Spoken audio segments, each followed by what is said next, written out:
It's extraordinary video of accused July 4th parade shooter Robert Bobby Cremo III.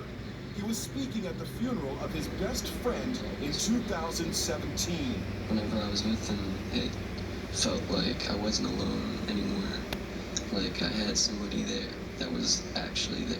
I really did love Anthony. He was a really good friend. I love his family. Cremo was 17. Michelle Robillard is the mother of the young man who died of a drug overdose. She says she now believes his death may have begun Cremo's downward spiral.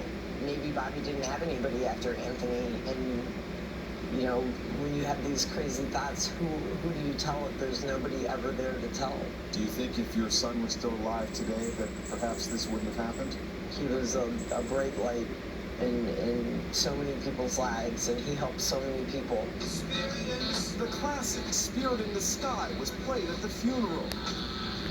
Cremo used the same song on one of his disturbing videos showing the July 4th parade route. Meanwhile, Cremo's father, Robert Jr., is speaking out for the first time. I love my son, but it's devastating to everyone involved. He owned a popular deli in the city, now closed. He also ran for mayor in 2019. Cremo is under criminal investigation for his role in helping his son obtain guns, despite a prior suicide attempt and threats against his own family. I filled out the consent form to allow my son to go through the process and do background checks, whatever it entails. This is taken as a complete surprise. 3 days before the 4th, my wife had asked him, hey, do you have any plans for the 4th?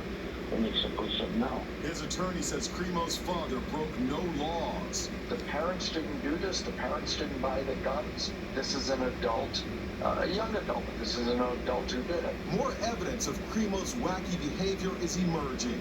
He painted a huge mural with the words, "God is not dead," on the side of his mother's house, along with this chilling image of a gunman with a smiley face.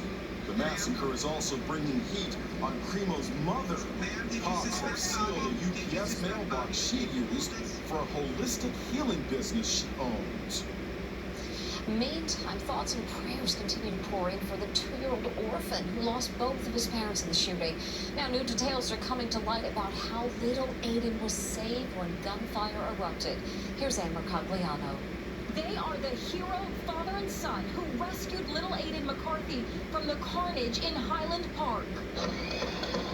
Tom Brooks and his son Morgan had just arrived at the parade when the shots rang out. As the panicked crowd scrambled to get away, they saw little Aiden pinned under his grievously wounded dad. And Morgan says, "There's a boy, Dad." And I said, "Let's go." And he's like, "No, there's a boy." I didn't register at first. And then he showed me, he said, "There he is." And he was like, "Let's go get him." I'm like, "Let's go get him."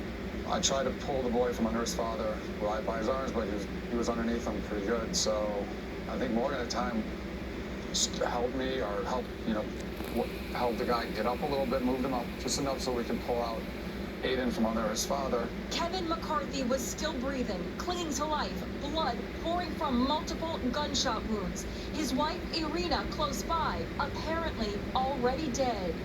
He was breathing, but he wasn't saying anything. He wasn't able to speak, but he was able to breathe.